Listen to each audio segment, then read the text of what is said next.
குழந்தைகள் அதிகமாக காணாமல் போயிட்டே இருக்கிறாங்க. சமீபத்தில் கூட நேற்று நடந்த ஒரு காரியம்.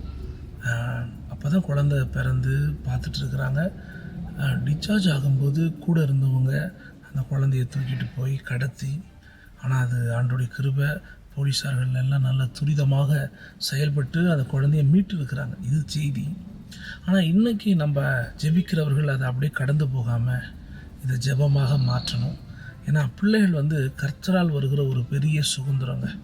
இன்றைக்கி நம்ம திருமணமாகி காத்திருந்து எத்தனையோ பேர் குழந்தை பிறக்கிறது, எத்தனையோ பிரச்சனைகள் போராட்டங்களை தாண்டி பிள்ளைகளை பார்க்குறாங்க, வளர்க்குறாங்க. திடீர்னு இப்படிப்பட்ட ஒரு சம்பவம். ஏன்னா அந்த குழந்தைய அவங்க என்ன பண்ணுவாங்கன்னே நமக்கு தெரியாதில்ல. ஏன்னா எப்படியோ சொல்கிறாங்க, விற்கப்படுறாங்க. அந்த குழந்தைங்களுடைய ஆர்கான்ஸ் இப்படி நம்மளால் யோசிக்கவே முடியாத பல விஷயங்கள் நம்மளை சுற்றி நிறைய நடந்துகிட்ருக்கு. அப்படி இருக்கும்போது ஜெபம் டிவியை பார்த்து கொண்டு இருக்கிற கர்த்தருடைய பிள்ளைங்க 2 காரியத்துக்காக எங்களோடு கூட இணைந்து ஜெபிக்கும்படி கேட்கிறேன். முதலாவது காரியம், குழந்தைகள் பாதுகாக்கப்படணும்.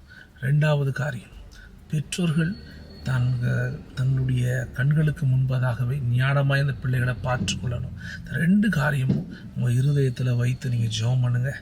சொல்லி சொல்லி சொல்லி சொல்லி ஜெபம் பண்ணிக்கிட்டே இருங்க. ஒருவேளை இந்த செய்தி இப்போ தான் நீங்கள் பார்க்குறீங்கன்னா 1 நிமிஷமாவது உங்கள் வீட்லேயோ இல்லை நீங்கள் இருக்கிற இடத்துலையோ நீங்கள் ஜெபிங்க. அப்படி ஜெபிக்கும்போது நிச்சயம் பிள்ளைகளுடைய பாதுகாப்பு, இப்படிப்பட்ட ஒரு சூழலில் கர்த்தர் நம் தேசத்தை பாதுகாப்பார், பிள்ளைகளை பாதுகாப்பார். ஆமென்.